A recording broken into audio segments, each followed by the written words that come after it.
Quando a gente fala do gás evoluir de um estado para o outro, quando a gente diz ali que ele passou de um momento para o outro, a gente tem algumas transformações particulares.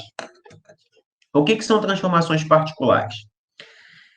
A gente tem as variáveis de estado, pressão, volume e temperatura. E quando ele passa de um estado para o outro, no caso assim, né, de um certo momento para o outro, ele pode sofrer alguma variação naquelas variáveis de estado, na pressão, no volume e na temperatura. Pode mexer nos três, pode mexer em dois. Agora, imagina que ele passe de um estado para o outro, mantendo a pressão constante. Se ele mantém a pressão constante, isso quer dizer que a temperatura e o volume vão ser alterados. Então, essa transformação onde a pressão se mantém constante, a gente chama de transformação isobárica. Então, a pressão que eu tinha no início é igual à pressão que eu tenho no final. Onde acontece uma transformação dessa? Tipo no ambiente aqui, igual o exemplo que está mostrando ali, ó. Eu tenho ali uma barrinha de 1 quilo que está sobre o êmbolo e embaixo tem uma vela. A vela cede calor, né? Está irradiando ali energia, vai aquecer as moléculas do gás. O gás recebe esse calor, aumenta a temperatura, aumenta o volume.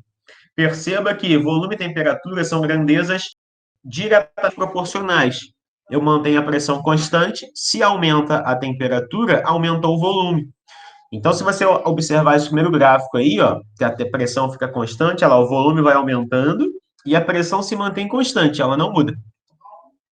Já no outro gráfico ali, ó, eu tenho volume e temperatura. Conforme o volume aumenta, a temperatura também aumenta. Então, o que eu estou fazendo é o seguinte, eu estou evoluindo de um estado para o outro, mantendo a pressão constante. Então, eu pego lá o pivot povotor, onde o P é constante.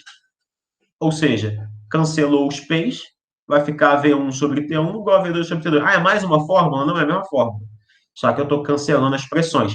Na verdade, eu estou só te mostrando que existe uma transformação. Então, é importante você saber esse nome, que é uma transformação isobárica. O que é uma transformação isobárica? É uma transformação onde a pressão fica constante. Então, a pressão não muda. Nesse exemplo aí, a pressão é a pressão atmosférica, por exemplo, porque a transformação está acontecendo no local onde a pressão não muda, é a pressão atmosférica. Então, esse é o primeiro exemplo de transformação.